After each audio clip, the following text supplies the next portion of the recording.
Sounds good. Sorry, Shadow. Sorry, PP.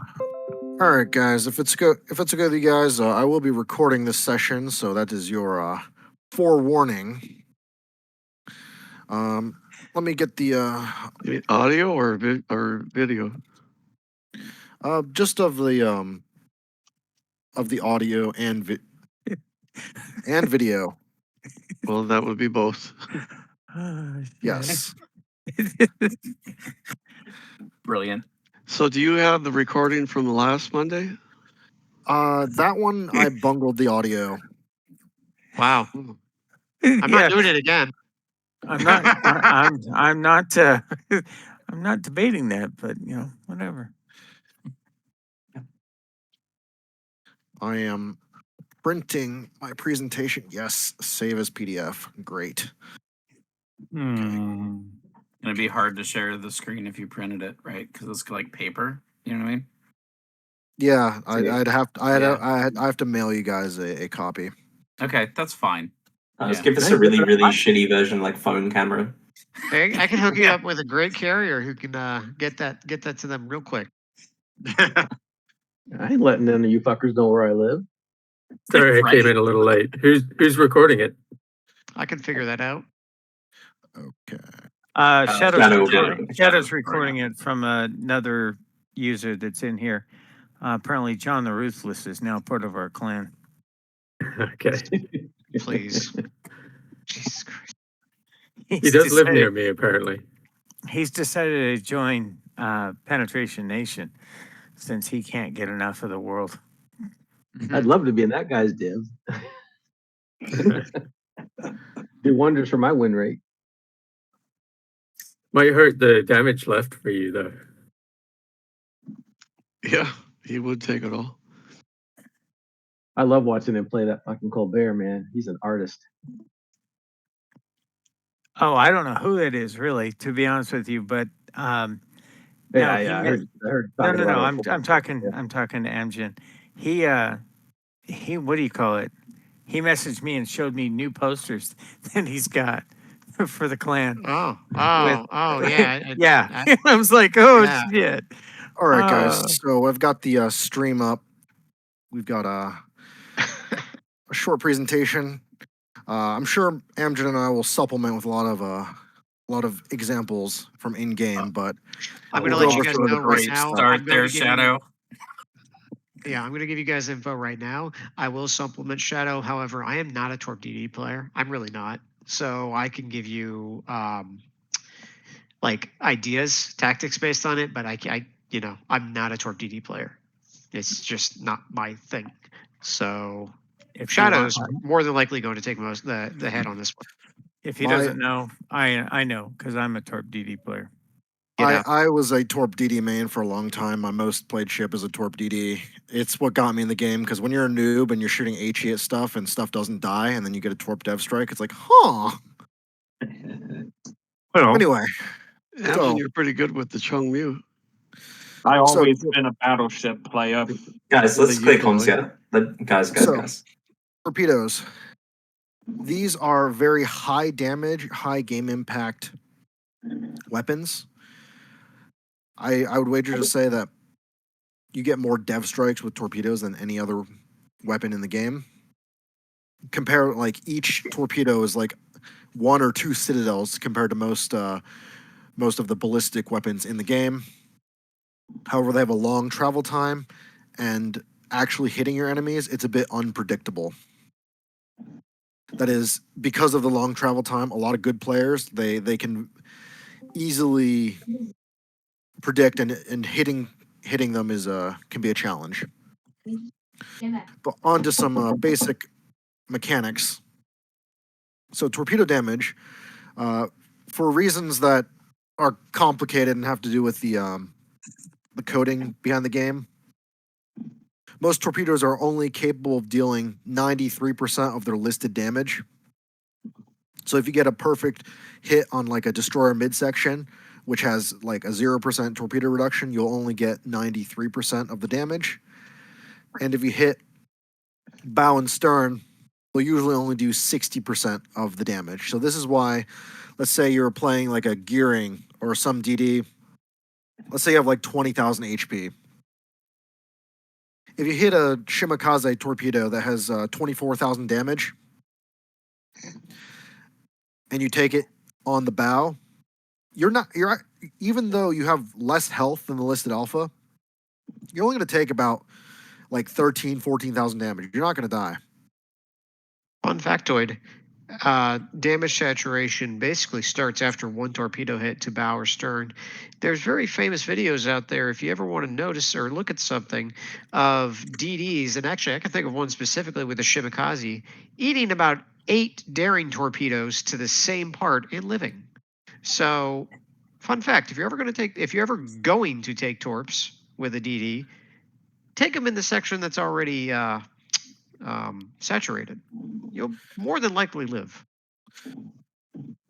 I also have a very distinct memory of a Shimakaze versus, I think it was either Hayate or another Shima. He took 2 torpedoes in the same section and lived. I think it was the stern. I took a single torpedo in the midsection, and I did not get that damage reduction, and I got instantly dev struck. Hit your boilers. And torpedoes have a varying flood chance.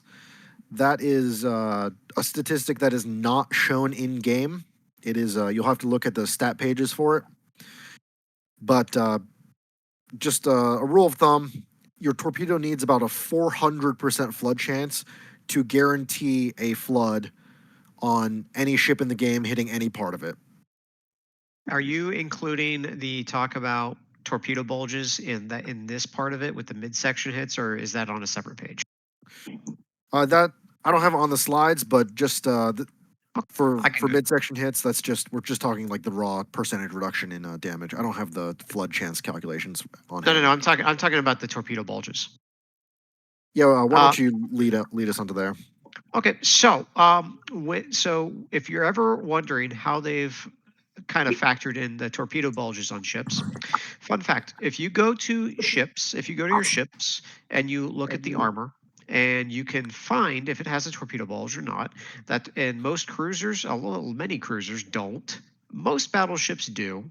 That torpedo bulge that will both act that we talked about actually last time in the shell shot or the AP shell detonation mechanics. Those torpedo bulges are actually what decreases the damage done by torpedoes to your ships, and some ships have better damage reductions than others. You know, like Yamato has like 55, 60%, something like that. Damage reduction, and then some others don't. Some have like 30, 25, et cetera, et cetera. I think the lowest I can think of was like 17. But those torpedo bulges are actually what does that, and hitting around them is what's going to increase, or hitting them will decrease your torpedo alpha. So that is something to take into mind when you're throwing torpedoes at a ship. Well, it's not really something to take into mind, but it's something to think about when you're wondering, why am I hitting less? You know, you're hitting the torpedo bulge.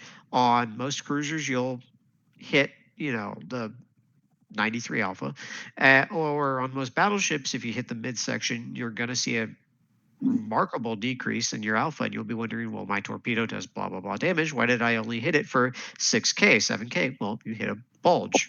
That's it. Okay. I'm learning a lot, believe it or not. I'm learning a lot. So, and now we go into floods. Floods, ships can have up to 2 floods, one in the front, one in the rear. You need to hit different areas of the ship, so you can't just send 5 torps at the front and expect a double flood. You need to have 1 hit in the front, 1 hit in the back. MJ, I'm not sure if there's specific hit boxes for that. It's basically the front half and back half. It used to be 4 in the same that fires worked, but they changed it to 2 maximum. Floods used to do basically be death sentences. They were very difficult, but now floods are much more manageable. So yes, the hitboxes front half, back half, basically. Cool. And for reference, they'll do half of your 0.5%, 0.5% of HP per second for 40 seconds. For a full duration flood before modifiers. They will also reduce your ship speed by 30%. And the visual indicator that a ship is flooding is they will have smoke or steam coming out of their smokestacks, and they'll have these orange warning lights light up on their ship. Floods To are give. Oh, floods sorry, are go ahead. useful. They're useful for getting DCPs if you're playing a gunboat. Usually, a flood can force a DCP out of a battleship, so then you can begin lighting permanent fires. They're also useful for slowing the ship down, and of course the raw damage they do. And flooding, like 20% might. And one core thing difference between flooding and fires is that fires you can literally do 0 damage to a ship and light them on fire. Like 20% might not sound like much, but that's after eating the raw alpha of a torpedo. So, Amgen. I was going to say, I'm going to use a Montana, for example. So, a Montana, obviously you have a 37% torpedo protection on its bulge. It does 482 DPS on a flood, which this is a basic. This is no build at all. So that maxes out at 19,260 HP per flood. So this is why you kind of like floods are very nice to get. Now, granted, it does 17,000 something per fire. Basically, no fire or anything, no survivability build. But you can see why, if you're trying to attempt a DCP, people tend to go, "Oh my God, a flood," and instantly DCP it. People tend to do that. So if you really want to, trip DCPs, go for floods. If you're playing like a Jaeger or something like that, since we're going into tier 10 season, say something like a Holland, something with low damage per torpedo, but relatively, good ability to spew out torpedoes. Floods are going to be part of your bread and butter of stacking these things. And don't get me wrong, floods are something you want to stack with fires. So yeah, that's all I got on that. All right, so let's dive a bit deeper on the raw numbers behind torpedoes. Torpedoes, they will have, for reference, this image here. This is of a Daring torpedo, 10-kilometer range, about 17k alpha, 62 knot base speed, 7.8 reaction. Torpedoes will have a range that they will travel. They'll have their listed maximum damage. They'll have a certain speed that they travel at, and they will have a certain detectability range. So every ship has a detection point. That's so. Let's say there's a cruiser like a Des Moines. This is why you can peek the front turrets out of an island, shoot, and still be stealthed, because the detection point is like in the middle of the ship. So let's say an IJN torpedo, like Shimakaze Torp. It has a 1.8 kilometer detection range, which means that when that torpedo is 1.8 kilometers away from the center of your ship, it will become detected and visible to you. For reference, a gearing torpedo stock will be detected at 1.4 kilometers, and let's say a Yu Yang Deepwater, that's detected at 0.9 kilometers. So some torps are stealthier than others. And now you know how they have kind of balanced some torpedoes. Some of the heavier hitting torpedoes are balanced around detect range. And detectability is combined with the speed to give you your reaction time. Reaction time is basically the definition of reaction time is the amount of time it takes for a torpedo to cross its detectability range. For reference, a base Shimakaze 12-kilometer torpedo, 1.8 detection, 67 knots base. It will cross 1.8 kilometers in 9.5 seconds. A gearing torpedo, 1.4 kilometer detection, 66 knots, it will cross its detectability range in 7.9 seconds. So these two torpedoes, even though the Japanese are known for having heavy hitting torpedoes, it will take the Japanese torpedo will be detected, or you will have 1.5 more seconds to react to that torpedo because the Japanese torpedo is more detectable. And for reference, a deep water torpedo, like a Yu-Yang torpedo going at, I don't know, 67 knots, 0.9 detect, you only have like a 4.5 second reaction time.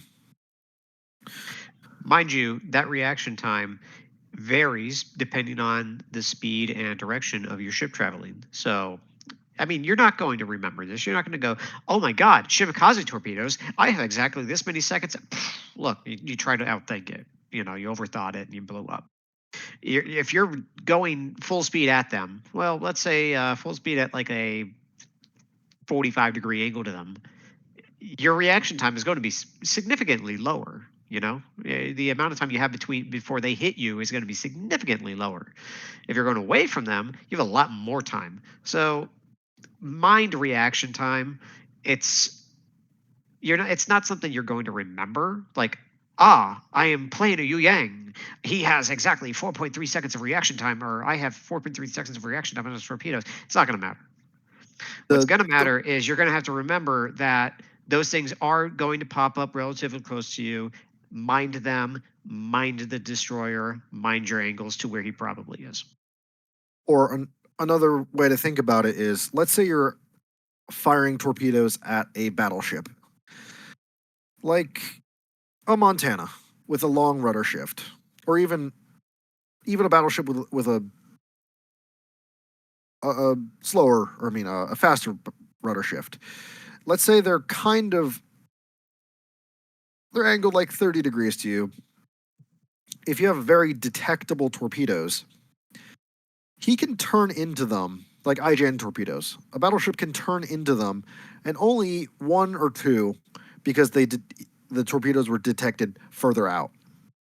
But if you have deep water torpedoes and the battleship does not have hydro, by the time the torpedoes are spotted, that battleship will basically not be able to turn at all. So he's going to eat basically every one of them. That's why. That's fundamentally why detection range or detectability and reaction time matters. Yeah, gameplay wise, how this is going to translate is if you're ever finding yourself, they're magical, they're seeing my torps, they're cheating, which is not kidding. Something I've heard from this clan, and I don't remember who, so I'm not going to name names because I can't remember. But I've heard that statement. They must be hacking. They know where my torps are. No, it's your torps have high detectability. They're turned into them. They're seeing them. They're being able to simply turn through them. So how that translates to gameplay is if you want your torps to be more effective in their high detect torps, you need to increase how flat of an angle you're sending them to where they are. Meaning, if they're coming towards you, you're kind of just throwing torps into them, and you're not going to hit many. You might hit one on the bow of something who's not paying attention. So what do? You increase the angle. You go to you go more towards a 90-degree angle of where they're going. That way, they have less time to actually maneuver with your torps. That's the gameplay impact of that.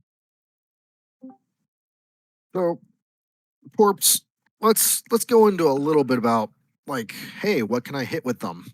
They are kind of like the ultimate kite weapon in the sense, because your effective range really depends on if they're like pushing you or if they're running away from you, because the target only has to be in range when the torpedo impacts.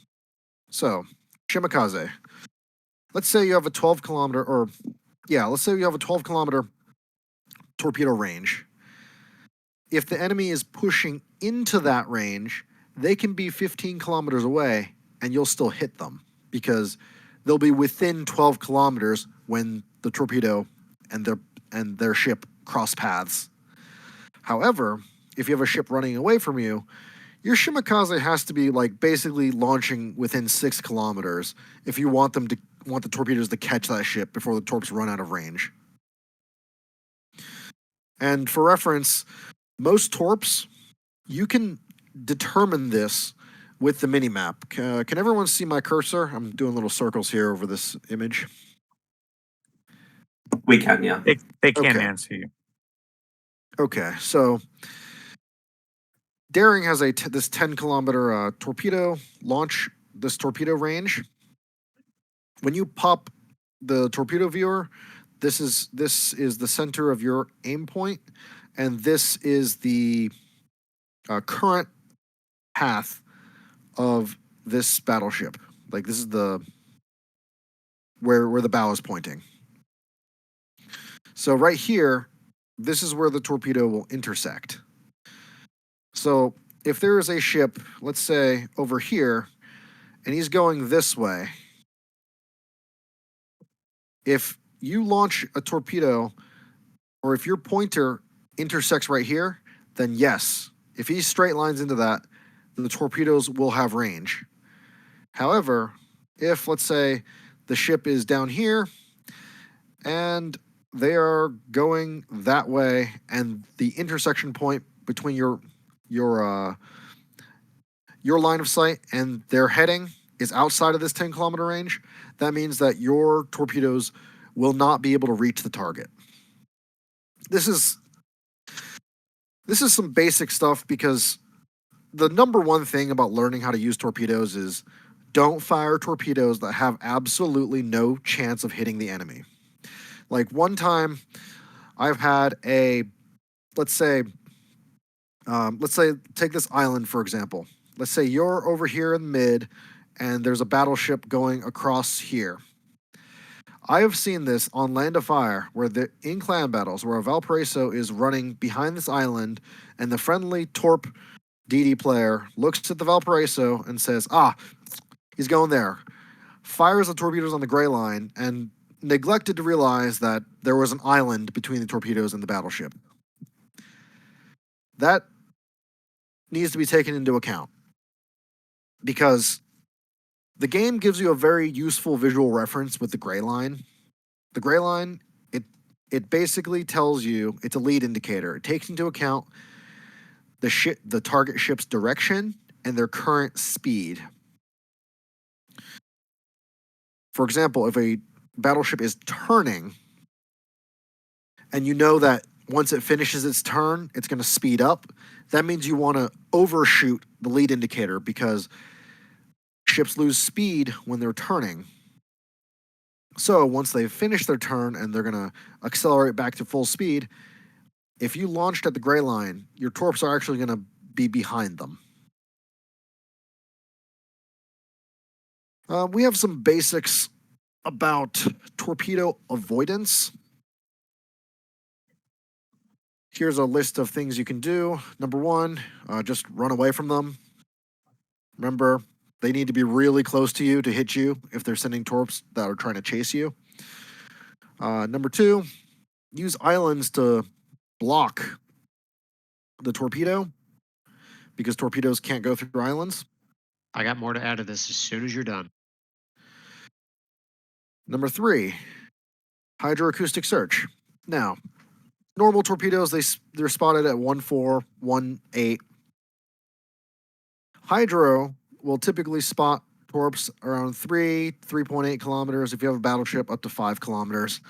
However, one important note with hydro is, on German ships, we often take hydro mod to maximize your hydro uptime. It's very useful. You want the maximum use of your hydro utility. So let's take this map here. Let's say you're in clan battles. This is the giant island cluster cap, and let's say you're a cruiser out wide right here, and let's say you have a Torp DD here. So, and your detectability range basically crosses here. If the enemy DD crosses into your detectability range, so the enemy DD is spotting you. Your friendly DD maybe doesn't have it spotted, but he definitely knows that there's no cruiser out there. So we know for sure that an enemy DD is hard lighting you. And you know, hey, that guy is sending torpedoes at me. Hydro, you want to use Hydro so that, you don't eat torps for free. What a lot of players will do is they see this situation. I'm spotted. I know it's a DD. I don't want to die to torpedoes. The moment they're spotted, they hit the hydroacoustic search button. This is not optimal because most cruisers have around a 10-kilometer detection. If you hit hydro immediately, those torps still have to travel for 40 seconds before they even get to your hydro range. So if you were previously dark and you can use that information, the moment you get lit, that you can run a timer in your head, like, hey, push hydro in 40 seconds, because you're still getting the full use of that utility, except, after that 40 seconds, or after, if you delay the activation by 40 seconds, you essentially get more hydro uptime because you didn't use the consumable earlier than it was actually needed. All right, Amgen. Okay. So I'm going to stream very quickly. Please hold. Okay. So, okay. If everybody would please open up my stream.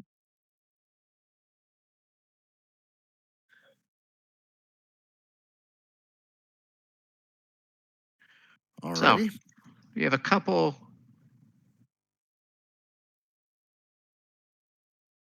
instances. Let me go to this. This is better. So, a couple instances here. Let's talk about DD torpedo avoidance, or torpedo avoidance in a destroyer. So, go. So, very often we come across this where we see friendly DDs torpedoed by torps meant for something else. And it's a bit of a problem, but it's an easily avoidable problem. This is a chart, or this is a little graph, not a chart. What am I saying? A little mini map situation. Which of these two DDs do you think is being smarter? And the reality is it's this guy. So as a destroyer, you have to realize, unless an enemy DD knows you're there, he's more than likely, if he's torping something, he's torping what he can see. And that's going to be your cruisers, your battleship, et cetera, et cetera.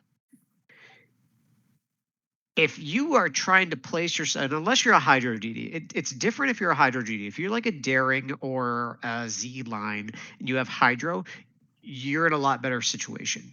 But if you're in, say, pretty much any other DD that's not a Hydro DD, and you're placing yourself directly in line of where you think the enemy destroyer is and your cruisers / battleship, you're placing yourself in a very potentially dangerous situation of having torpedoes coming directly at you. And you potentially eating one or two or three, just because sometimes it's not as always easy to make a turn and, oh, look, surprise, there they are. The reality of it is your best placement for yourself when you're trying to counter spot is to the side of a direct line. As you can see here, there's this is a direct line, this red line right here, direct line between where you think their destroyer is, and that can differ. You can think it's over here, you can think it's over here. Nonetheless, wherever it is on here, draw a direct line to where your cruisers or battleships are. Put yourself to the side of that. The reasoning is you can still potentially spot torpedoes coming at them. And again, if your ships are moving, then you need to take that into account in your position. but you could potentially spot torpedoes coming at them, and this is especially true if you're in, like, again, a hydro DD. But you're more than likely saving yourself from having torpedoes that you now need to very carefully dodge. Now, this can differ if, say, you are facing somebody with Link of Intelligence and running RPF, granted, but then it becomes not being broadside to things. And I know Shadow went over that earlier with being bow in or stern in, but this is doubly true in destroyers because you can't take but 1, maybe 2 torpedoes. And if you're just constantly staying broadside to where torpedo destroyers are, where you think they are at least, because you don't know, because they're not spotted, for instance, then you're putting yourself at such a risk of simply getting deleted by something you didn't know was coming, that it's just not something that's worth it. So, as a destroyer, key things to remember are: where do you think their destroyer is?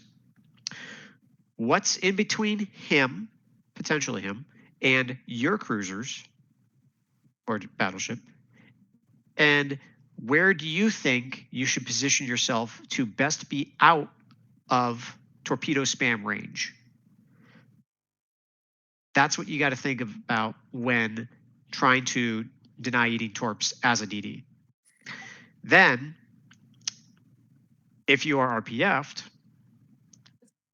how do I stay, or where do I make my turns to as not simply be broadside at inopportune moments?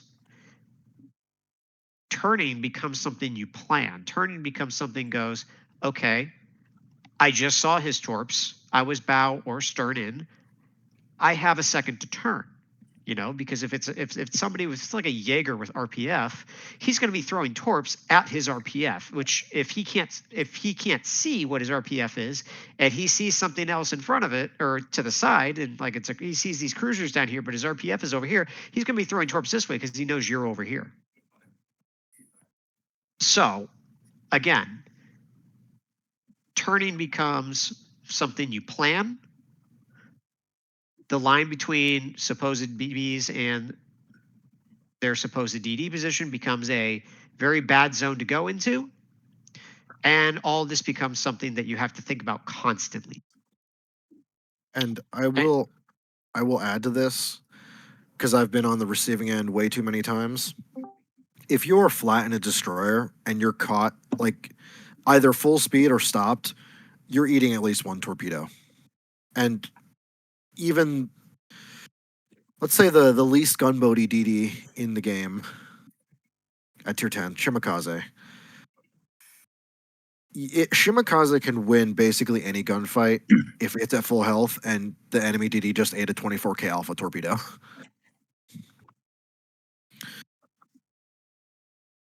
So you still need to go bow in your DDs. It is still very, very important to do that. If you do have something like a, say, I'm going to use this for an example, a Z52, because, we're going into tier 10 season. I'm not saying the Z52 is a meta ship, but I'm saying, let's say you are using that. That's your DD. You want to use it. Okay, fine. Then it becomes a challenge, but it's more acceptable to be placing yourself in that line as long as you're smart about it. As long as when you are doing it, you have your hydro up. When you are doing it, you understand that your ship detect range does not mean your torpedo detect range, because there's actually 2 different things with hydro. Ship detect range, for instance, on Z52 is obviously 6 kilometers. Torpedo detect range is actually 4 kilometers. They are not the same. And that is true for most ships. Actually, pretty much every ship I can think of has a different ship. Yeah, I know. That's because it's just so short. Besides the British, all the other hydros have different ship and torpedo detect ranges. But as long as you're doing that and safely being bow or stern in, you are prepared for torpedoes. You're not being surprised by them. Then it becomes a conversation that can be had with your caller at that time. Otherwise, be off to the side, be safe, be smart about it, think about it, and you will live longer. And that is the point. Amgen, since you have the better visual presentation tools, why don't we take this time to go over how to torpedo YOLO stuff? Brother, Because- this is Watt tactics, so we have better presentation tools. Okay. I mean, I can. Hold on. I mean, you're competing with me, and the bar is not very high there. So Fair enough. All right, I'm gonna reshare my screen. Oh, so let's pretend. Again, we're gonna.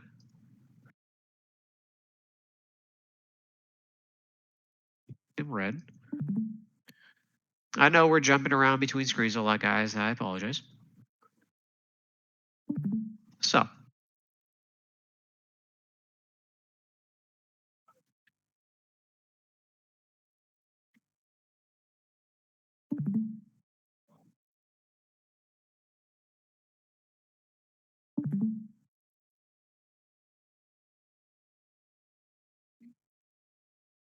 Okay, that was weird.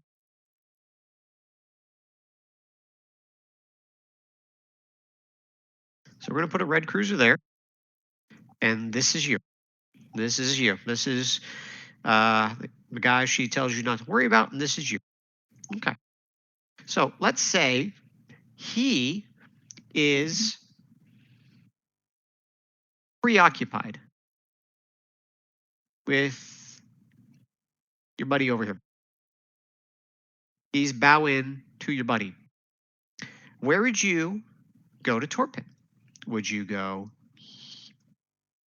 not red? Would you go here? Because obviously, you know, right there, look at that. You know, you can get torps on. The reality is, more than likely, you're going to get one, maybe two. Alternatively,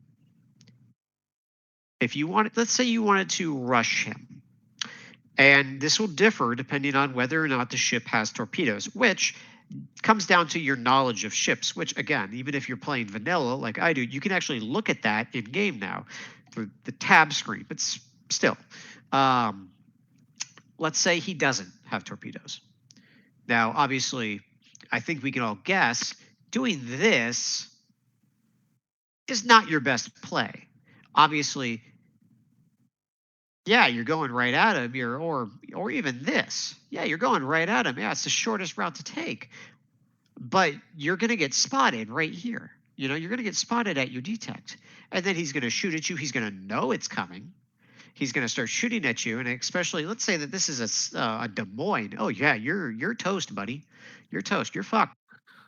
So this is an example of where knowledge or even just taking in what the islands are, what you could do with them. Hey, let's look at this island right here. What do you see?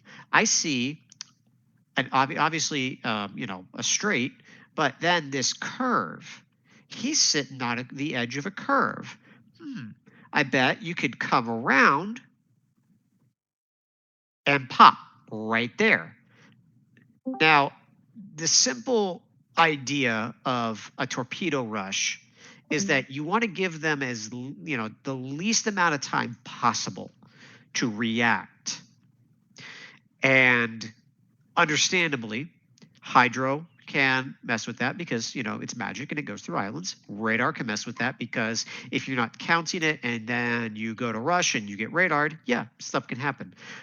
But even through radar and hydro, sometimes it's not as much them reacting as in movement, it's them reacting as in applying DPM to you.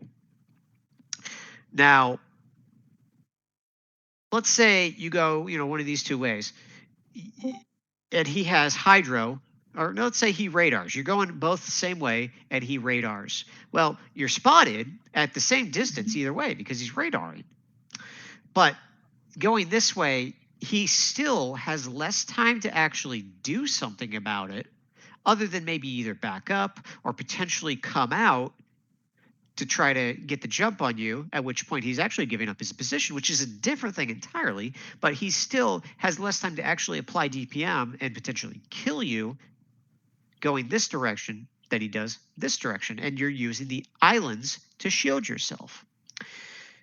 This is why you need to take into account things of, you know, islands and whatnot when you plan these things. Use terrain features. Use islands to mask your approach. You come out here, yes, he might get 1, 2, maybe hits on you, but then you come around, and very much dependent upon how forward he is, you either turn right or left. Now, again, this is going to come into a thing being on whether or not he has torpedoes or not. If he does not have torpedoes, then you simply try to outturn his guns. If they're looking this way, go really quick across the front and come down the side. More than likely, you will get there faster than he can turn his guns. If he does have torpedoes, that's a different question entirely. And we will probably have to go into a thing about that specifically, how to out-torp something that has torps, or how to torp dodge at close range, how to bait torps, things like that. But yes. So that another thing I'd like to add is torpedo, like the release point, it matters. I see this a lot in low tier 5, tier 6 games. People will try to gray line you at like 3-4 kilometers when like both of you are hard lit. Those are easy dodges. You base a torp YOLO. You want to release the torpedoes when it becomes physically impossible for their ship, from a maneuverability perspective, to dodge you. Additionally, I see, like, let's say you're cresting the island in this example to a bow in Des Moines, or bow in anything. If you launch at their bow like a battleship, like if you come out flat and launch at his bow, you still don't want to do that. Unless you're sure, like, unless he's so low that, you know, one torpedo will do it.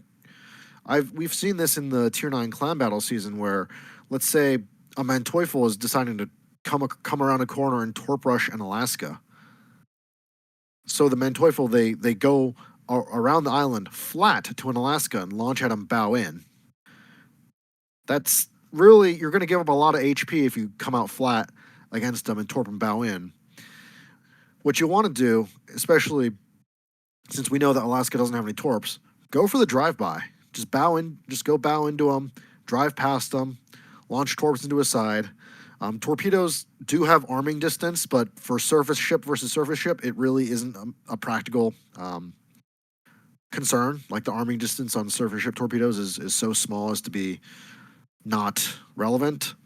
So going for a drive-by instead of, you know, coming out flat, that is often the play. So if you can't tell from what I'm drawing, and definitely not MS Paint, so let's say you're a DD and you're up against a cruiser with about that in terms of torpedo arc. Now, granted, this is him just, let's say you're catching him around a rock, he's not moving yet. It'll be different if he's moving, maneuvering, et cetera, et cetera. So a common thing you do is you come in, you plan your angle of attack to be as potentially shallow as possible. You're coming in shallow. Your torp angle is going directly this way. It's constantly going directly this way, directly this way, directly this way. You come in, you wait to see his torps. You don't just throw yours, you wait. This is a kind of a chicken thing. You know, you're playing chicken. You're getting close enough to see his. Bam, you see his. You turn in on them. You come in, you go right through, because again, you're coming in at a shallow enough angle to where a turn in is easy. Go through them, or let's say they're even up here. If they're up here, they're great. If it's up here, it's even better. Come in, turn in, you see his torps, you go through them, you make your turnout, you torp them at the turnout, and you have complete control of that situation. Also, Oh, go ahead. if you're in a cruiser in this, let's say you're in a cruiser that has 2 racks of torpedoes. This is also why you don't want to dump both racks. Yep, exactly. Because let's say that you're in a cruiser with 2 torpedo racks, throw one. If it's a destroyer, more than likely 1 or 2 torpedoes will kill it, especially if you're shooting at it while it's doing it. But let's say you miss the first one because he did this little S. You got the second one. Coming in as a DD, doing this and just trying to do it is such an easy way for that cruiser to go, oh, he's fucking just doing like a slight turn to the side. He's just straight lining. It's so easy to hit this. You are trying to get him to torp. You're trying to have as best of an angle to those torps to turn in on them. And then only after you know that he can't torp you as easily as well. And again, if you have to make another turn in, because again, let's say he has 2 racks, turn in once, turn in again, feign that you're turning out, hold it at half rudder, turn back in. For instance, these are little tricks that come down to more than just your game knowledge, your WASD knowledge. Finally, doing WASD actually has a little bit of skill behind it. And this is something that you guys will absolutely need to practice to actually perfect. This is not something I can just teach you and suddenly you know it. This is something you got to actually practice. Just juking and doing these little turn-ins, then you turn out and you get your torps on him. Now, granted, he will more than go away. It's following. He will more than likely be doing maneuvers of his own. So now how you do it will have to, you'll have to stylize it to what he's doing. Sometimes you might accidentally overshoot him. Let's say you accidentally overshoot him on this side. This is like the worst thing you could do. If you accidentally overshoot him going behind him and come in broad to him, because this is so easy for him to torpedo. This is the worst thing. This is almost a death sentence if he's anywhere competent and you accidentally do this. You want to avoid this, just coming in behind him like this and coming to his broadside, like even with him. You want to avoid that as much as possible. The easiest way to do it is again, come in and try to go in front. And I will add that the reason why, the little turn and wiggle, WASD rudder tricks work, so to speak, one reason is that most, let's say 50 average players, 50, low 50s win rate players, they will torp the gray line. Like they think gray line is God. And this is why while on the approach, if you go at full speed and then suddenly turn in or cut rudder, if he gray lined you, then those torps are going to automatically come in front of you. Yep. The gray line is both it's a tool. Your friend and your enemy. Especially if you're in a cruiser and this is happening to you, the gray line is your enemy. But it's also your friend if you're in the DD, because you can now manipulate it on their end. This is why I was talking about things like holding your rudder at half. It's like this is why Q and E becomes such an issue when you're trying to play DD. You don't want to use them. It's like you hold A until your rudder's at half. You hold A till your rudder's at half. You release it. You hold it. You release it. You're just constantly clicking it to keep it at half. And then when you need to make your turn, that's when you slam it down and then release it again. Because again, you don't want to commit too hard into something that you might have to back out of. This is also to add. If you've ever played a Des Moines or US 10 heavy cruiser against a DD that knows what they're doing, you might land 1 shot at 10 on them if you're good against the DD that's actively maneuvering. Especially a gunboat DD at range, it becomes very difficult. It's easier in like Russian cruisers, but things with lofty shells, because you're just maneuvering with your WASD key. But that's a different thing entirely. I know what you mean, but the maneuvering, like juking part at range, yeah, that's I that's mean, a whole I different discussion. I just wanted to emphasize this because I Oh, know there's 30 players that QE steer, and we want you to not do that. please, please don't. Do not lock your rudder. Unbind the keys if you have to. Yeah, it is it's a noob trap. I'm going to call it what it is. It's a noob trap. It's one of those things that is designed to make it easier for a new player to steer around. Yes, I have a cold. I still have a cold. Thank you for noticing. But sorry, somebody PM'd me. But it's something you want to work your way out of as soon as possible. No, I will not shut the fuck up then. Oh, how rude. I'm kidding. Practice. Go into random battles and just practice WASD keying and a DD. Just practice, what works, what not. As a destroyer, a very easy way to notice if you need to go forward or backwards. And I know I'm going off a bit of a tangent, but you wanted to bring up, doing WASD tricks and Q and E, and there's a way to look at a ship if you're looking at the ship through your sights, and because generally your sights automatically go to your front guns. Where their shells are flying in relation to your screen is actually whether or not you need to go W or S, whether or not it'll hit behind you or center line. If they're coming down to the bottom right of your bottom left, your bottom right, like into the actual corner, they're going to hit center line. If they're going more into the side of your screen, they're going to go behind you. Fun fact. You could actually use that to practice. But that's a little tip that I'm going to impart on you. So yeah, Shadow, what else did you have? Another thing is just there's team play in this game. Let's say a battleship tanks, a cruiser supplies DPM to help them win the trade. And torp DDs, you can probably think of them as like, oh, they're just stealth, they torp things, they deter pushes, that's about it, right?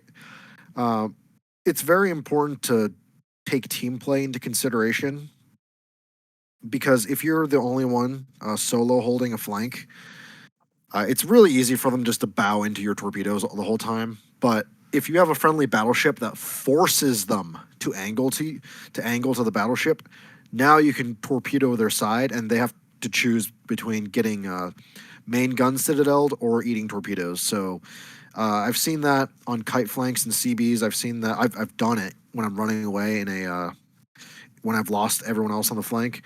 If you're just running away, just sending racks behind you, it's not very effective because they can just bow into everyone. So that is a team play aspect to keep in mind. Yep, I'm going to introduce you guys to the concept of lane denial. Lane denial is okay. So actually, lanes. Lanes are more or less the routes that a enemy could take to do something. It's they could go this route to our cap. They could go this route and come here, there, et cetera, et cetera. But it's basically from what direction could they come to this point to where they could do X to us. You don't have a Torp stream up DDs, in. I know, I'm aware. I'm just talking about this. Torp DDs are great at doing things. I should do a stream. I know I keep going in and out. This is because I keep coming up with something that I want to talk about that I'm sorry. I know. We were going to talk about like mods tonight, but because like at last minute, because most of the mods are like, or a lot of the mods are like broken, we're not going to. So we kind of had to just decide we're going to do this. Okay, I'm looking for a good map. Okay, here, Warrior's Path, the exact one I was thinking about. Okay, so let's say we're going to do your standard deployment of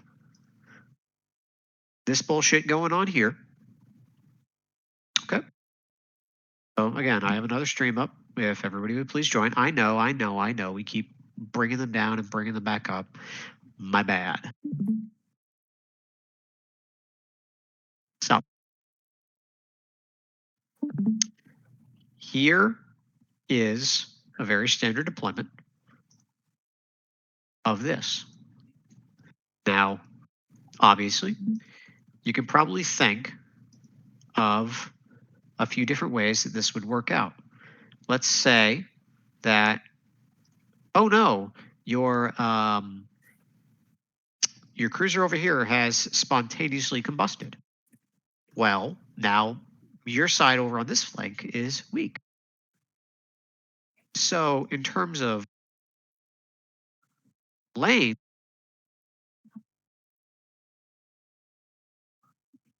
obviously there's a lane right there that they could go down. And this is old Warrior's Path, by the way. Don't mind it. That's the direction, that's the lane they'd be taking to tank. You know, your fire's all coming from one direction. So they bow in that direction. Now, let's say you're the brave and swashbuckling destroyer.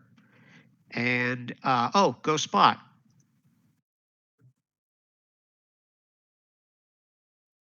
Not red.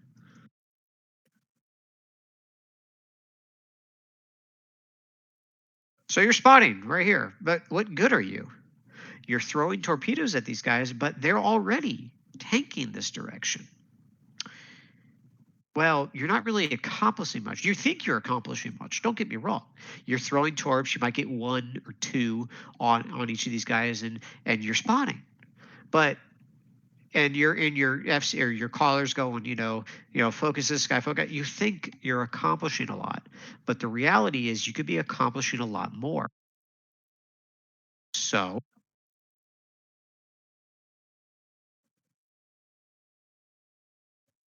oh look, these guys have started to come up. Again, they're just bowing to you.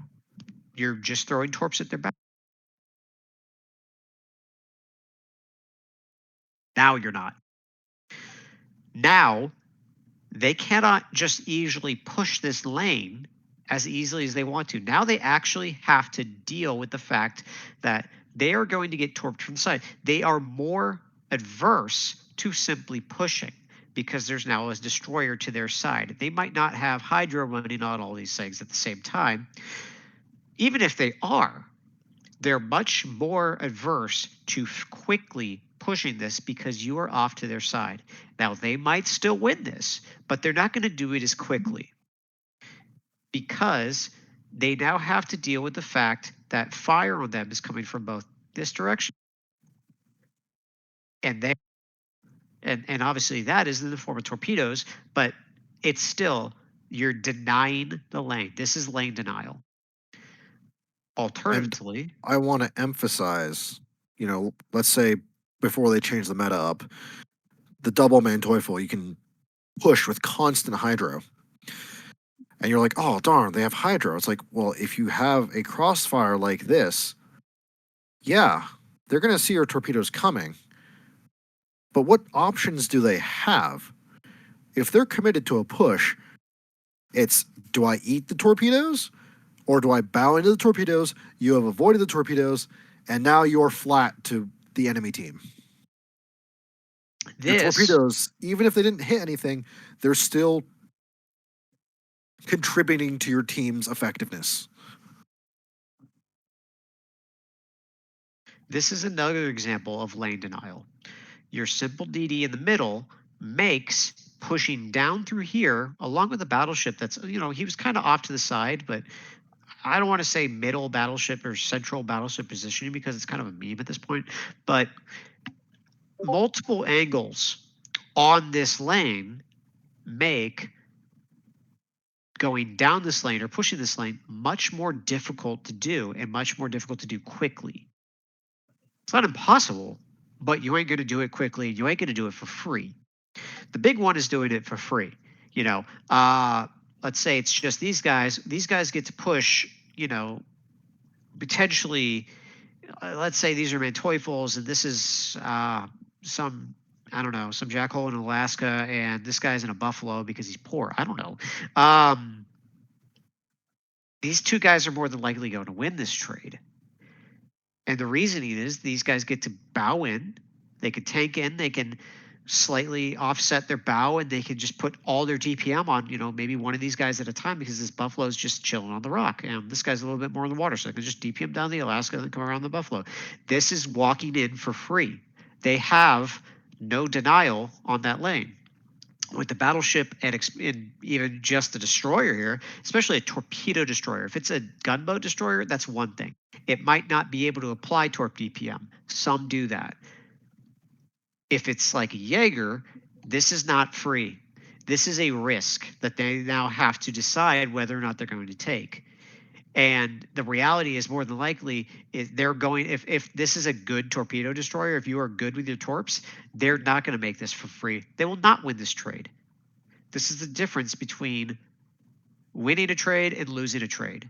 It's how many angles do you have on that lane? That is the difference. That is how some fights that seem even are lost spectacularly by one side. It's because the other side had better angles on the lane they're pushing. That is it. And that's how DDs factor into that. It's lane denial. It's denial of easy access. That's what I wanted to talk about.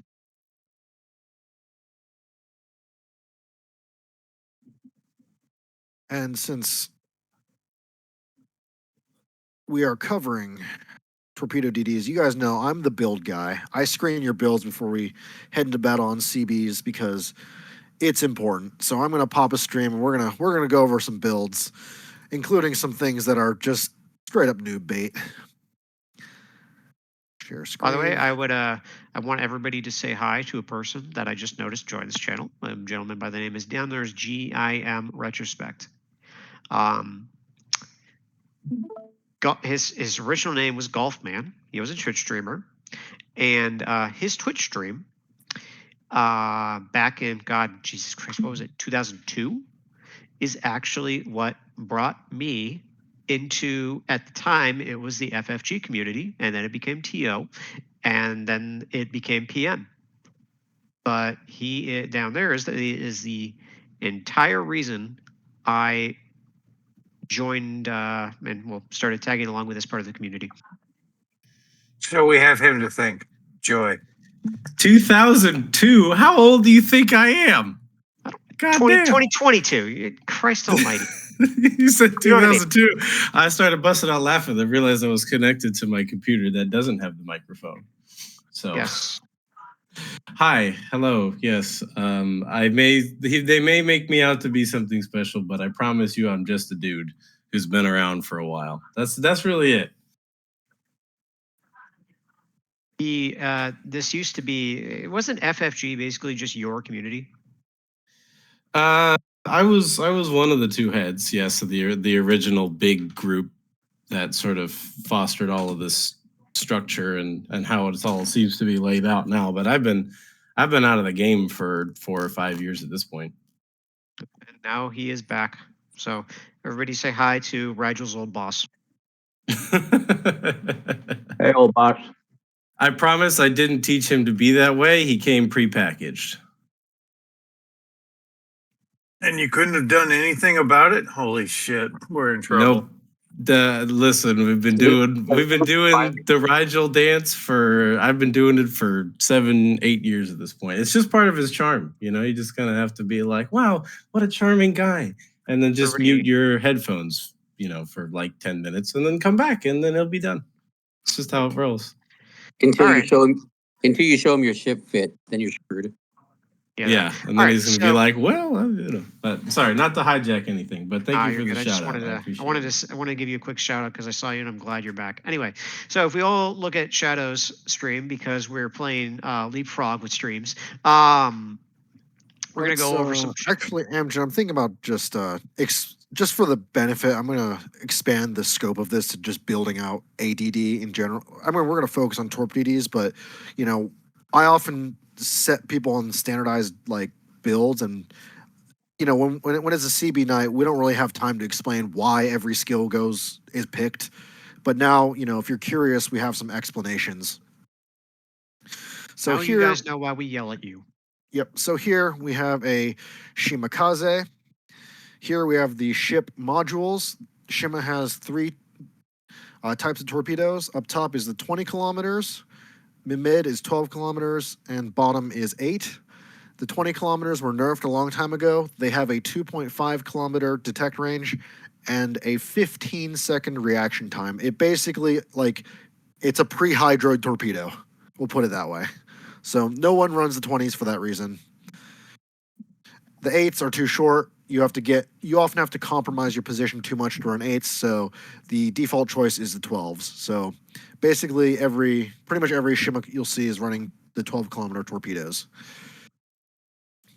In slot 1, you have a couple choices. DCP, you have a 5-second base DCP. This doesn't matter. You don't have a secondary armament. That doesn't matter. So your default is main armaments mod 1. This basically helps your modules survive a little longer, your main battery and your torpedo tubes. Plus, there's nothing really better to pick in this slot. Slot 2. Torpedo DDs and DDs in general that have an engine boost. The engine boost is a very valuable tool. Even the base 8% on the older lines, the value of an engine boost is not only can you reposition faster, but it massively increases your acceleration. So if you're juking and jiving and turning in a gunfight, you can dodge and then regain max speed faster so you can continue to trade and dodge better. And for that reason, on most DDs, if you can slot engine boost mod and you're going to play it for a while and you're going to dedicate to the ship for a while, it's usually worth it to slot the Cole engine boost mod. This will increase your engine boost duration by 30%. However, if you don't want to spend the coal, if you're just going through the line and want to slot something in, the default pick for destroyers is engine room protection. DDs, it is very easy to get your engine knocked or your steering gears knocked, and this is the second best choice, the best non-coal choice, and it's more valuable than the DCSM-1 because if you have to DCP an engine or a rudder knock, and this prevents that knock, like if you had to DCP it, now you're at risk of getting lit on fire and getting your detectability increased by 2 kilometers. So this is really the default pick if you don't want to spend coal. Slot 3. Really, there's 2 choices here. Well, okay, if you're a smoke bot, you can run this, but for regular DD play, your choice is between aiming systems and Torpedo 2's modification 1. I will say, if you're at a hybrid DD or a gunboat DD, you're going to pick aiming systems. Even on Shimakaze, like the poster child of a Torpedo DD, it's still a toss-up between aiming systems and Torpedo 2's modification because aiming systems is so valuable. It makes your dispersion tighter, which means that you can get more effective damage on target. Instead of hitting 4 shells, you'll hit 5, for example. The community has done testing on this, and that 7% actually is an 18% DPM improvement.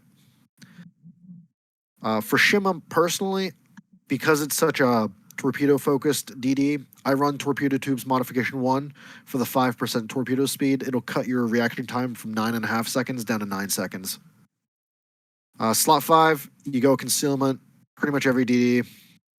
And torpedo boats, they get Torpedo Tube Modification 1. So that's your module set. When it comes to captain skills, the first skill in the traditional 10-point build right here is preventative maintenance. Again, DDs in general, they have a lot of modules packed in a very lightly armored space. Like it's very difficult to knock out a battleship turret. But when it comes to hitting stuff, DDs with like heavy caliber HE, it's very easy to get your modules knocked. For example, and this used to be worse before they did the module rework. In the past, if you got your torpedo tubes incapacitated while they were reloading, once they restored, the reload on them reset. So if you were 90% reloaded and you got them incapped, now you have to wait the full reload. Again, they changed this so that now it just pauses the reload, but still, you want preventative maintenance to keep your modules alive. Second skill you'll take is Last Stand. This skill is important because your survivability as a DD is largely predicated on two things. Number one, your stealth, and number two, your ability to dodge shots. If you're getting shot at, presumably you don't have stealth anymore, so you need to be able to dodge stuff. As an example, if you get lit on fire and you have to DCP that fire, your DCP is down. And if you get your engine knocked, you're slow and easy to hit. If you get your rudder knocked, now you're steaming in circles or a straight line. So this is an essential survivability skill. It's not worth trading this on any DD. Third, we go to Survivability Expert. There's a meme out in the community of the 17,900 HP Shimakaze. That was more of a thing before they added the 5% health flag, but it comes from this noob perspective where I'm going to play a very stealthy boat and I'm just not going to get detected. I'm not going to get shot at. Realize that this is a game and it wouldn't be fun to allow that playstyle to be feasible because, there would be no counterplay. So the game is designed, the maps are small enough to where being stealthed up is not, you're not going to be in stealth always. And you need health. Like DDs of any ship, they need health the most. And usually on a percentage basis, because, there's super heavy cruisers where, taking survivability experts like a 5% HP increase, it's like whatever. But this on DDs, it's usually like even a 15-20% increase on your health. So this is a very valuable skill. You really don't drop this ever. Obviously, for most DDs, you'll take concealment. There's exceptions, but we're not going to get into them. So this is the base 10-point build where if you don't have concealment and these points, it's very painful to play DDs and randoms. Something I want to add, by the way. Yep, go ahead, Amgen. Something to take note of, especially for Survivability Expert, is anything with a heal. Survivability Expert not only increases your ship HP, it also increases how much you can heal maximum, because that heal works off of percentages of overall HP. It adds a percentage back every second. So Survivability Expert not only increases your max HP, like just raw, but it also increases your max healable HP. So that's something to think about on things like Nooster Shimmy, Udaloy, but Small End, Holland, things like that. These with a heal, and cruisers, really anything with a heal.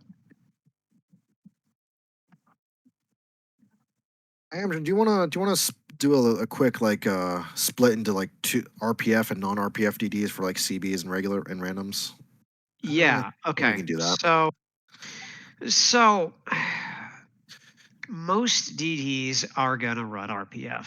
Like most DDs, your big thing is countering their DDs and controlling points against their DDs. That's your big thing. Not throwing torpedoes, just throwing torpedoes for the sake of throwing them. Yes, spotting, but not just spotting, but it's like you have to, you're seeing what direction they're going, where they're going, you're countering their spotting. There's a lot of things that are actually really on a DD's plate. RPF is one of the many tools that will allow you to counter their spotting. If you think about it, their eyes are just as important as your eyes when you want them to die. How do they see you? Through their eyes, whether it be radar, hydro, or a destroyer. So RPF allows you to play around and potentially find where their eyes are coming from, where their torpedoes are coming from. This plays back into my discussion on where you think their destroyer is versus where you want to, implant yourself. And where they are potentially going to push, because let's say that they're putting their eyes around and you haven't seen anything yet, like cruiser-wise, you can sit there and reliably go, they might be doing a heavy push this way or that way or etc.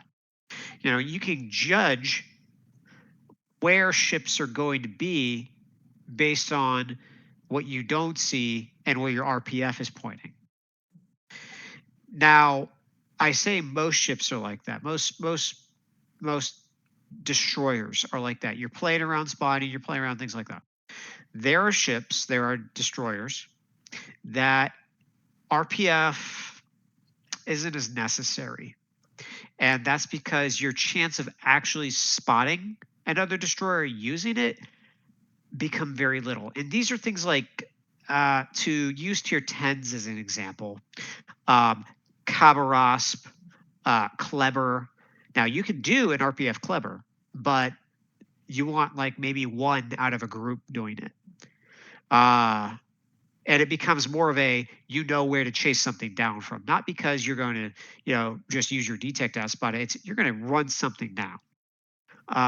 But like open water gunboats, it becomes less important because countering their DDs isn't necessarily your main function. It's applying fires and things like that, but that's not important.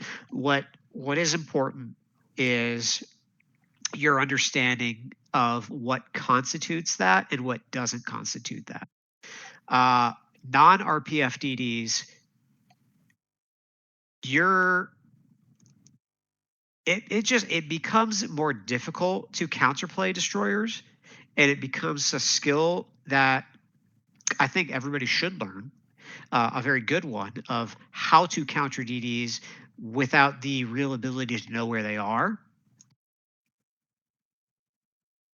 But again, we're not really putting people into that position as a trainer clan we want you to do this intermediate level thing right away, go. We're not going to really do that to you. So And understand, most of our destroyer fits we will give you for comp will include RPF. We will want CE and RPF on pretty much any that we give you or have you play. If we say not to run it, it's going to be something we tell you specifically. This ship, don't run RPF. Otherwise, assume we want it. And I will say, like, it's an informational tool to help your team make decisions on the in clan battles. And what you're seeing here, this 14-point build, like that, from a team play aspect, that's about the minimum I'd want out of a destroyer, because I know, a lot of us are new and we don't have high level captains. So that's the short on the RPF discussion. And to round out this build, because we're Shimakaze and we're torpedo focused, the next skill we take is fill the tubes to make our torpedoes reload faster. Following that, we will take Adrenaline Rush, because some people yes, I will. Sorry. Some people don't like taking Adrenaline Rush because they think, like, I'm a Torp DD, I'm not going to take damage, or I've got to heal it up and it'll be less effective. Adrenaline Rush is a very valuable skill in ships that, like, in a slugfest. Once I was in tier 5, I had a 6-point captain that did not have Adrenaline Rush. Or no, it was a 3-point captain. It was a 3-point captain, battleship versus battleship. And because they had Adrenaline Rush and I didn't, they snuck in an extra salvo and I died. That applies on a faster basis in gunboat versus gunboat trades. I'll be right back. However, also realize that one of the scariest things in the game is a torpedo boat that escapes on 1 HP and they're on max Adrenaline Rush. Because one unique thing about torpedo boats is that they don't have to break detection to murder the hell out of you. A gunboat, they have to have a smoke screen or they have to become detected. If a gunboat is on 1 HP, like, yeah, that Adrenaline Rush might have made him win that last fight, but if he's on 1 HP, he's not really inclined to take on another fight. However, with a Torpedo DD, if you have Adrenaline Rush and you're very low, like, as an enemy team, like, you really do not want to leave an enemy Torp DD on 1 HP, because now their torp rate is going to be maximized, and it's going to be very difficult for you to deal with. So once you have this 20 points, you're going to say, hey, I've got 1 point left. What do I put it in? Well, we've got a couple skills left. IFA is I consider it more of a cruiser skill. I don't really use the skill. I'm not going to really have the debate here. We can have that another time.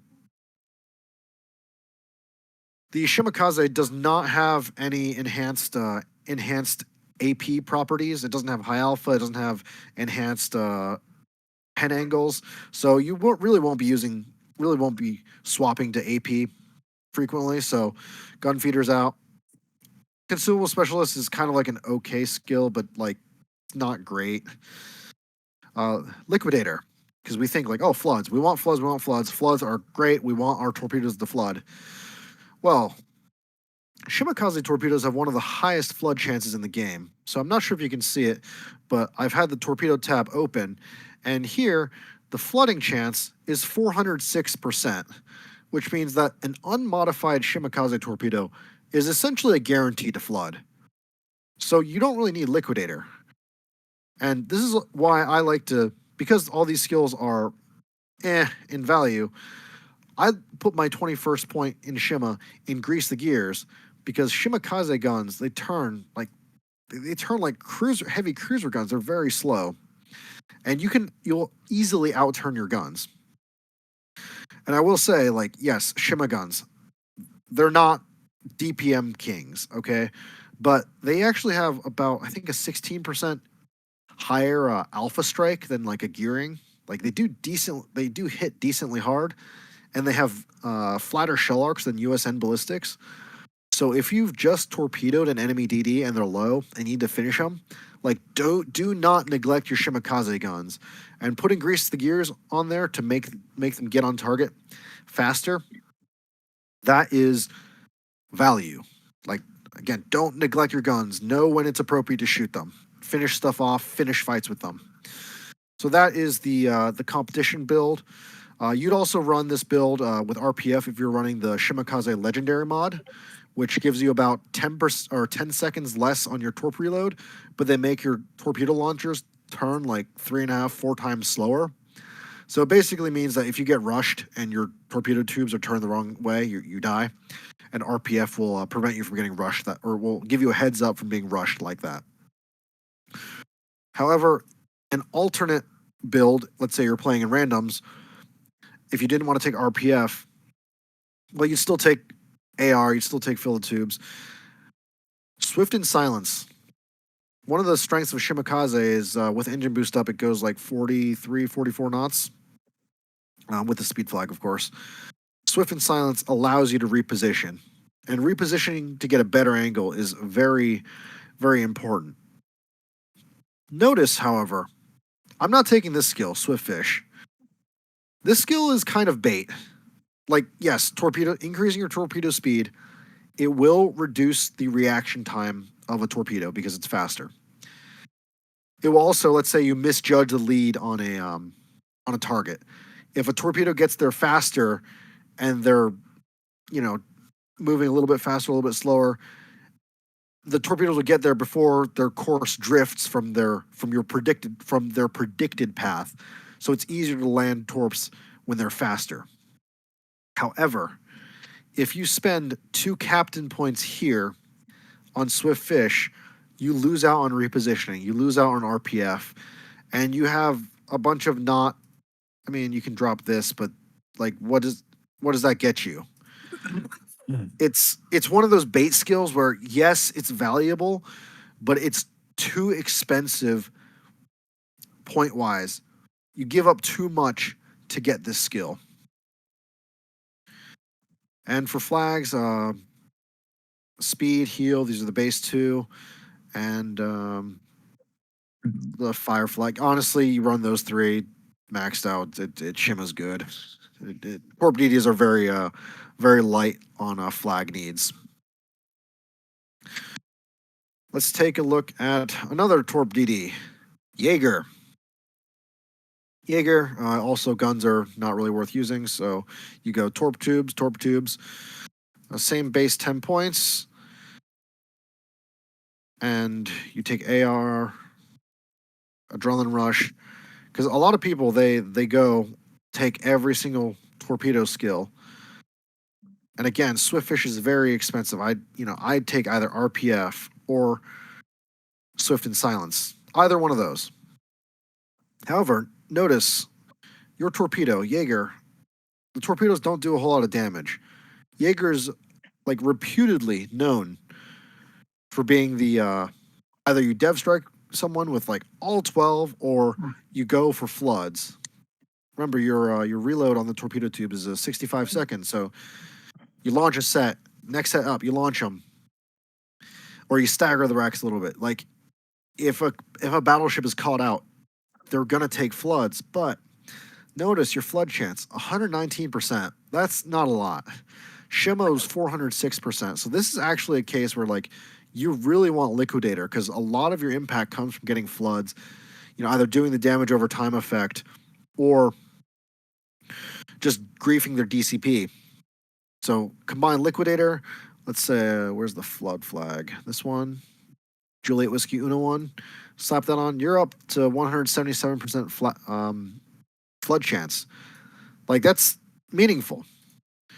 Next, you'll take health, speed, heal. That's a pretty good Jaeger fit right there. Obviously, if you have like all the flags in the world, you'll take more, but those are really the most important ones. Let's take a look at another thing, another ship, gearing. Okay, this is a gun spec gearing. Yep. Okay, so you want to take these skills for gearing. This is my comp build gearing.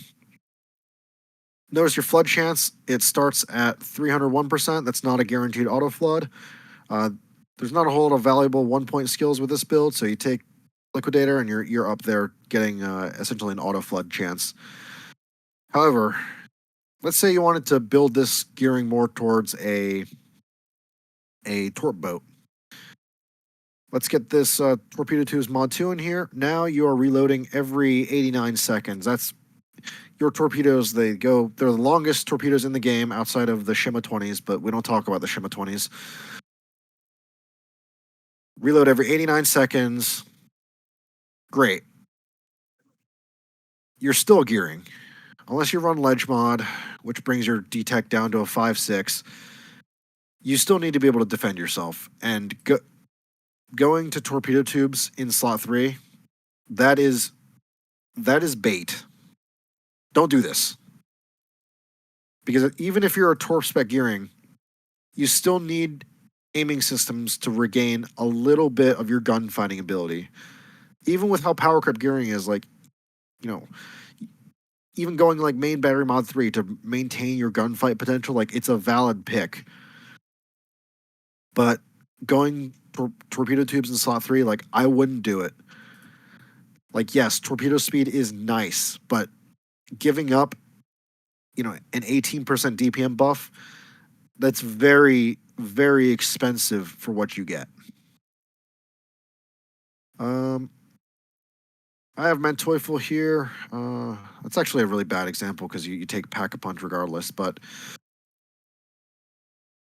usually on cruisers, they're because of their detectability, fill the tubes is dubious. Usually you're not in a super great situation to make the most out of your torpedoes.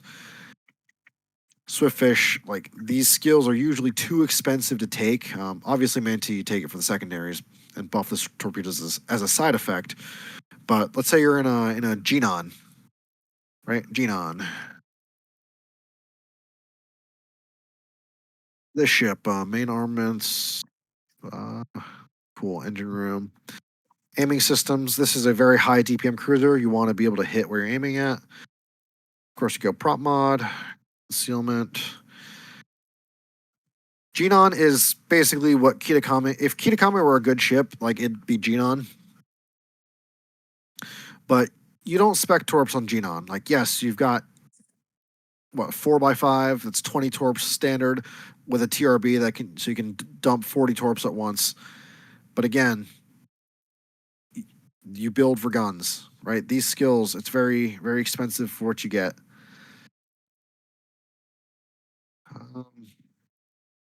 This is the biggest. I mean, I don't want to get into too many specifics because I'm not a Genon expert, but Like too many times I see people taking like GQ Johnnies, right?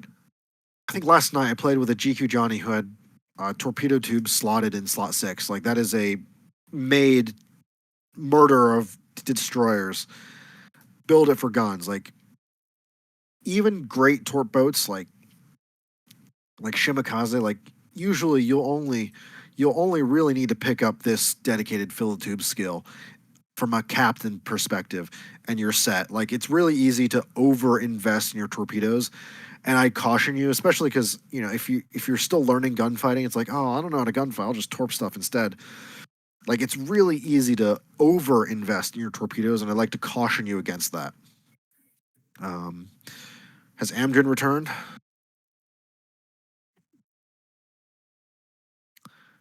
Perhaps not. I think at this point, like, I'm good to open it up for a Q&A session if anyone has any specific questions over anything we've covered, or like maybe stuff that we haven't covered and you like some explanation. What about ships that we're going to use during clan battle?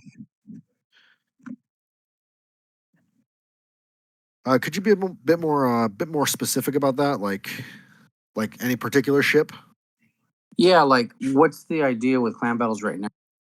I don't have a lot of experience as far as understanding, what ships are going to be able to be used and not used. Like, I kind of want to know what ships I should be practicing with now. So what ships do you use currently right now in your loadout? What were you using in Tier 9? Tier 10, right? I understand. What were you using in Tier 9? Yeah, DDs and battleship. That's it. But I got more cruisers in Tier 10 too. Okay. So what do you have more practice in? DDs. And then your primary is going to be DD, and then your secondary is either going to be battleship or cruiser. There are 4 positions for cruiser, 1 position for battleship, and usually 2 positions for DD.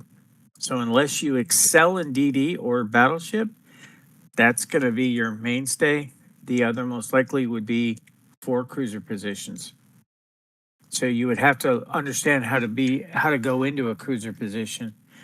But how you do a lot with DDs. So, and as we know, in most of our clans in 30 Alpha and 30 Bravo, we don't have a lot of strong DD players. So it's always a scramble. When you listen to Shadow and he builds out his team, first thing he gets is 2 DD players, because he wants two strong DD players in there. So the DD faction is primarily what you're going to need to concern yourself and look at. If you are a battleship main, you need to be looking at cruisers. The odds of you playing a battleship is rare. We're running 4 divs currently right now. That's 4 people playing battleship. Unless you're alternating that role and giving that to somebody else, that's usually a max 8 people. We have 85 people in both clans. Just to chime in, Hal, are you looking for specifically like tech tree ships you can work on, or are you interested in the premium ships as well?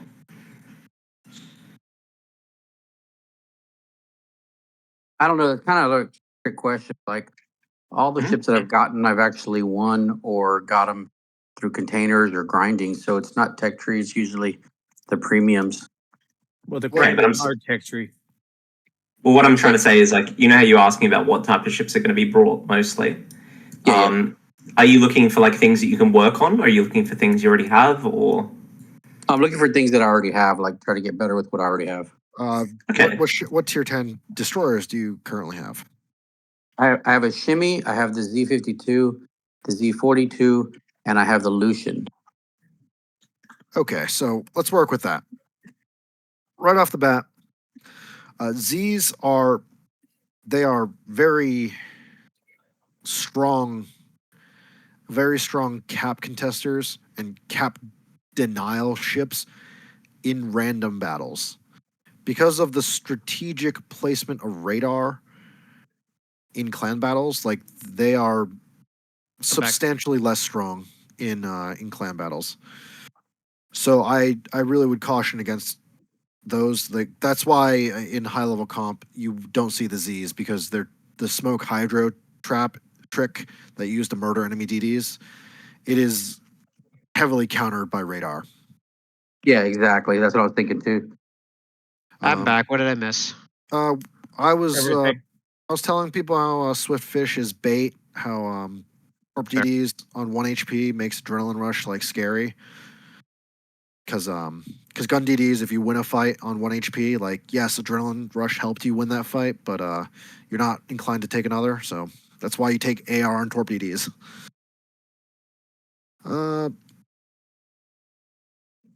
Aiming systems, stuff like that. And now I opened it up to questions. So Hal was asking about how about the DDs that he would bring into tier 10 clan battles, and you just heard that we were discussing the Z's. They're great for randoms when you can utilize the smoke hydro, but in The biggest thing with DDs is you've got to think about your ability to, unless you're going for specifically gumbo DDs, then you're looking at things like Kleber, Marceau, stuff like that. You know, you want the maximum, you want the best you're going to get if you're going to put a DD into a situation. You want to, you know, if you need to know what you're going to do with your DD, then you need to figure out what kind of DDs are the best at that situation. And if the role of your DD is going to be outspotting and controlling other DDs, like cap control, point control. I call it point control because it's points on the map. It's not just the cap, it's other different points on the map. You know, like to use Land of Fire as an instance, between A and B, you know, down the 3-4 line, that big open area is a point in the map, and you are trying to control it against another destroyer that might be trying to do the same to you to keep your side spotted. So I call it point control. DDs that have tool sets to outspot other DDs. And the biggest one is radar. Radar is your best friend for outspotting another DD because generally you can use it in stealth. And at tier 10, you have a couple ships, well, a ship actually, with both radar, working with torps, DPM, and of all things, a heal. Radar plus a heal is your holy trifecta of a destroyer that can last on the field and outspot. And that is the Smallland. The Smallland is probably your best bet for DD play. Now, let's say you don't have that, which a lot of people don't, because it's also not banned, available I think. for probably. Ragnar, we can use Ragnar. Ragnar is another example. Ragnar has a 30mm plate. It's got a heal. Its difference is that it has a 7.5 detect, which also has a 7.5 radar. Well, there's another destroyer that's tech tree, so you can get it at any time. That is now very much shaping to be one of your better bets of being a good destroyer to both control points and outplay other DDs because it just straight out DPMs a lot of them. And that is Gdansk. You have a 9-kilometer radar, which is crazy for a destroyer. Granted, you have a 7.2 something detect, but nonetheless. You have okay torps. You know, your torps aren't your big thing. Your big thing is your guns. You have good guns. You have a smoke, crazy. And you have speed. You're fast. You get to points before a lot of other things can. You can reposition. You can chase things down. A big one is chasing destroyers down. You have RPF. You know where that DD is. You know where his cruisers are. You know he's by himself. You know he's at half HP and you're at full HP. You gun it towards him. You gun it. You go chase his ass down and you get him killed and then you get safe. Gdansk is another great choice. You could pair a Gdansk with a Mogador and control a side by themselves, for instance, because they're going to outspot and kill any other destroyer, and then the Mogador and the Gdansk can just burn down the cruiser on the side, for instance. If you don't have the chops to play Gdansk, you're not used to something like that. You're not used to dodging fire, for instance. You could play something like a Yu Yang. Yu Yang is a great example of a DD that can outspot other DDs, outspot them in smoke. Get rid of the you outspot me difference that some ships will have. And yeah, and keep them spotted even when they smoke up and try to leave. You have a radar, you have great torps with a which if you get to the side of things, remember when I was talking about putting your DD to the side of a push? Yeah, let's say you use that radar to get to the side of things, their DD dies, and now they get aggressive because they have to be. Well, you get to the side of them, you throw torps down their lane, and then you hit your torpedo reload booster and you throw another set in 8 seconds. Yeah, you have a great toolkit with Yu Yang. And you have pretty decent guns because you're a slightly newer. You're not a Gearing Hall. You're a Alan Sumner. Alan Sumner. Yeah, thank you. A Chinese Alan Sumner, but still, Taiwanese, whatever. That's a great DD for comp play. If you want an easy one to get into, obviously Shimikaze exists. If you're new to it, I don't particularly like saying Shima, but I'm just going to go with it. It's a easy ship to understand. It's an easy ship to get used to, and you can get used to trying to torp things. You can get used to trying to work on actually being able to hit crap with your torpedoes. It's easy to do that with it. You're not the greatest in gunfights. You're good. Your HE hits hard, but if you'll learn how to have your turrets pre-angled to a God. I can't breathe through my nose. This is insane.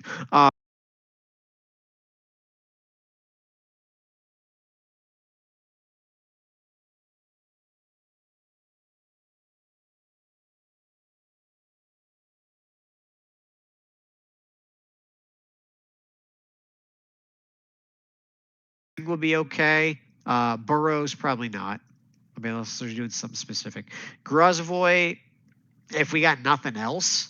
Downey, no, because I still don't understand how Downey is supposed to be, the open water boat compared to a Grozovoy. Elbing, unless you want to be a cruiser on a side, you're role playing a cruiser, no. Z52, probably not, because the smoke hydro trap is fun, but it gets countered. Daring can be, it's just more, the skill floor is higher with daring, so a lot of you guys, no offense, I probably wouldn't want to put in a daring because your big thing is playing around points and like actually gunfighting other destroyers and getting into that. It's sometimes difficult to do. Cassard, you can, but again, Cassard is a little specific. Clever, if we're doing a rush strat with like Clevers, sure. Regolo, probably not. Yu Yang, I just said it. Gdansk, yes. Holland, maybe. Potentially. Maybe. Very maybe. And one thing I'd like to say is that, I'm going to use our Tier 9 experience as an example, is sometimes I'll have a guy, we'll run him Chungmu, great, torp area denial, great radar, info radar. Sometimes a guy has a Johnny, we'll run the Johnny, GQ Johnny. A lot of SAP DPM, great damage. Sometimes we'll run a Nustra, right? A lot of survivability, good detect. Sometimes, no, we don't run Jaegers. No, we don't run Jaegers. But anyway, each ship has something valuable to bring. And, let's say we brought a Johnny and they brought a Chungmu. Like once, the Chungmu greeted for the cap and we pinched him off and I told GQ Johnny to chase him because a Johnny versus Chungmu, the Johnny wins that trade. Or, it varies based on the DD we play. I mean, in the comps that I've run, I preferred stealthier DDs for spotting. That's how I've run it. But the key thing I've seen at the level that we're playing at is the difference between DDs. Like, yes, it matters on what trades you can take, but the difference between in our own clan is if you can position well and not die for free, like that's the biggest thing to work on. Like distance management, not getting caught by their DD and then getting focused out by a cruiser. Like if you can get that skill down, get that game sense down, and be able to do that, then the which DD you pick becomes a bit smaller of an issue, and you can work with the caller on that. So that's, I guess, like my non-answer to that, but like you can follow Amgen's list. Like a lot of those DDs are viable. Like if you want a main DD and be a DD player, we welcome that. We need them. I will call for them first because we definitely need good DD players first and foremost. We have a lot of cruiser players, but you know if you're a DD player, I want you, and I want I'll you add to be to the good. list. I'll add to the list from with ships from the armory. Marceau, I'd take a Party's an Marceau. 80s. Yeah, Marceau. I'd take a Marceau just as much as I'd take a Kleber. It's a good boat. You know, a little harder to play at range than Kleber because of the arcs on its shells, but its DPM is nothing to laugh at. Hayate, probably not. Probably not. Khabarovsk, same thing as Elbing. You know, like if you want to role play a cruiser, sure, but just otherwise, you're just You know, there's no reason to play you really. You don't do anything. Barbiano, get out. Hoffman? Yeah, maybe. Like it kind of falls into the same. Yeah, it kind of falls into the same trap as Elbing, or actually even Z52. It kind of falls into that same thing where it's countered by many things, and its ability to really do what it does is better played by a cruiser. It's like, do I really want a Hoffman on my flank throwing DPM when I could just have a cruiser over there because it's not fast enough to really do what the Kleber and Marceau do. So is Sure. the main job of a DD to spot for the team? I mean, is that the primary? Yes. There's no, I wouldn't say there's any really primary thing. It's a list of things. Spotting, countering, controlling, those three are your primaries. Spotting is just one of the things. It's hard to say. It's hard to really drop it into just say, oh yeah, no, spotting is your primary job, because then you just spot. You just do that and you ignore everything else, and your team has all of the information with none of the ability. And I'd like to add an example to that. Like this is why in this tier 9 season, like whenever someone readies up on a Jaeger, I tell them I don't want a Jaeger. Jaeger is the stealthiest DD at tier 9. It sends a lot of torpedoes out, but when it comes to controlling territory and like actively threatening an enemy boat from entering stuff we want to control, like it can't just say, nah, you can't come here. Like there's a lot of DDs like Nustra, right? You can take a gunfight with a Nustra, but if he's got cruiser support, like you're not taking that ground for free. And with another problem with the Jaeger is, like, I'm going to use an example of myself.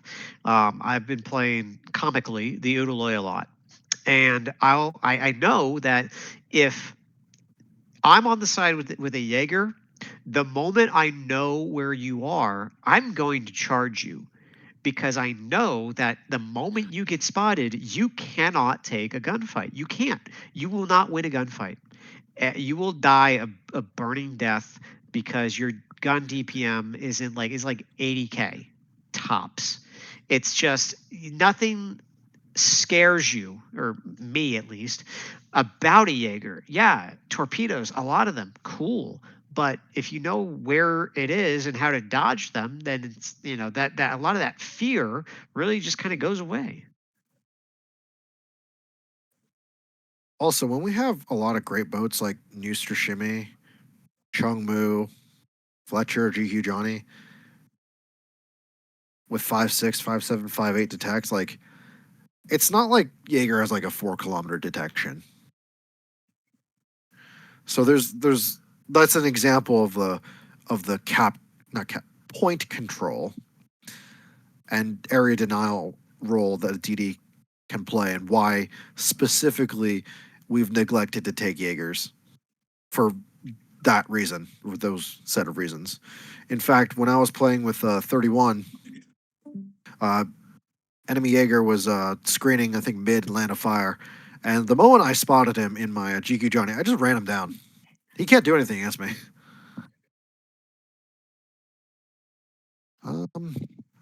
Any other questions? Floor is still open.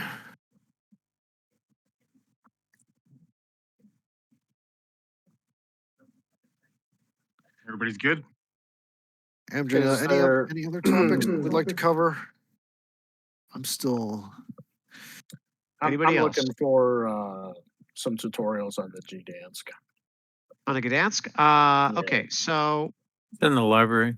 There's stuff Yeah. in the library. but specifically, I'm not going to say play it like a light cruiser. Play it like you would a gunboat with the option to be more aggressive on anti-DD play. Like, you kind of have to role play a pit bull, especially around caps if you're going to do that.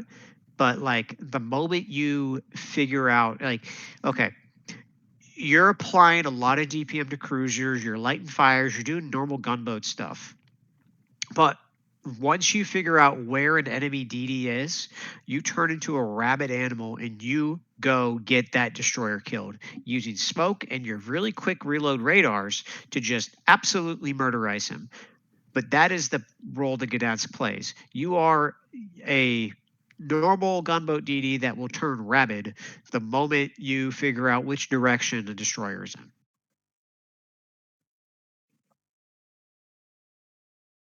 And for this specific upcoming season, because I know we're looking at the tier 10 season. If you are looking at getting into a DD, realize that out of the list of restricted ships that you can only take one of, the current meta is predicted to be we take a Colombo, we take the restricted slot with a battleship. So the small one's outright banned. Marceau is restricted. Gdansk is restricted. Like, so if you want to play a DD in the upcoming tier 10 season, I would not advise super heavily investing in one of those restricted DDs.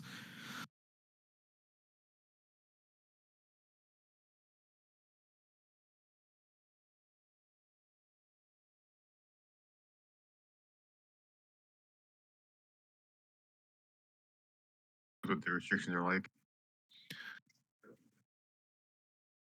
It's not fair.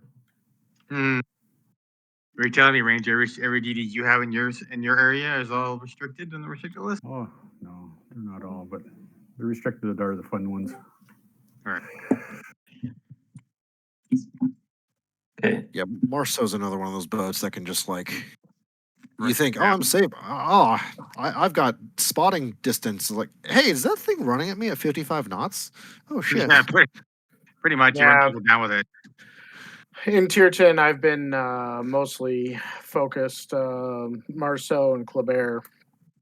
And I tend to like the Marceau a little bit better because of its lower detect.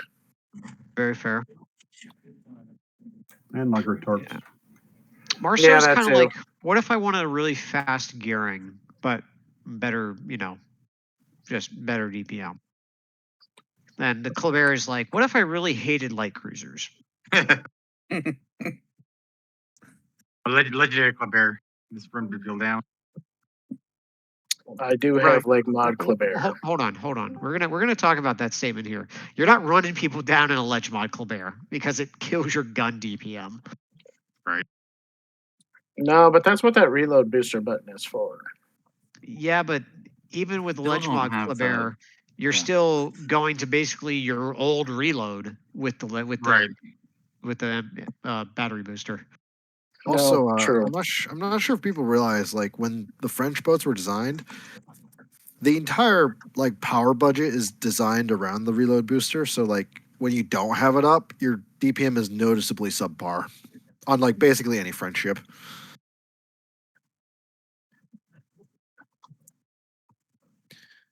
Yeah, plus saturation's a thing, but I don't want to talk about the saturation mechanics of it because there's just a lot. I got time. I don't. No, we don't. We don't have time. All right. I think you right. guys were going to do. I don't know if you guys still want to do scrims, or I'm sure you guys can mix in with them up there. I gotta go. But Good stuff, guys. That's all I had. But thank you all for coming, and I hope you all learned something. and remember, Thanks, Shadow. you can PM us anytime. I don't care if you PM me at 5 in the morning. I'm going to answer you, but I don't care if you PM me at 5 in the morning. With questions, if you have any, I will try my best to answer them. Thank you. Just please don't PM me. Hey, come play with me right now. I more than likely can't. A 3 a.m. I'll try to answer your question. Thanks for the help, guys. Appreciate it. The evaluation of the evaluators will be up soon.